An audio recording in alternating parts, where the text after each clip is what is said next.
Welcome friends, welcome to my YouTube channel Debu's Tech Guide. In this video I am going to show you how to use the Blue Star window AC remote.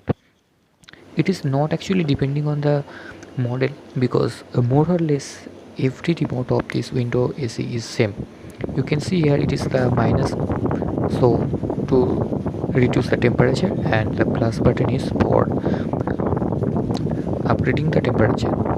You all know that it is not an issue, and in the middle it is the power on off button, and here it is the sleep mode, and it is the fan swing mode. If you want, you can use it to get the flow of air from left to right.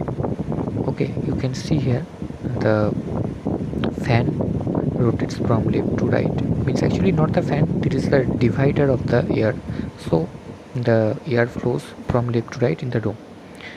Here you can see here it is the mode button. Mode means you can use it to change the mode, like to reduce the humidity of the room, or for jet cooling purpose, or just for fan.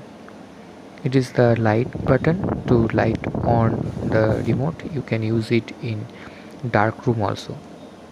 So here is the power plus button, temperature plus button to increase the temperature, and it is the sleep mode, and it is the timer on and off button. You can use the timer to set up your AC for a certain time to on or off. Now I just off the AC, and you can see here it is the basic functions I have discussed. If you like this video, please subscribe.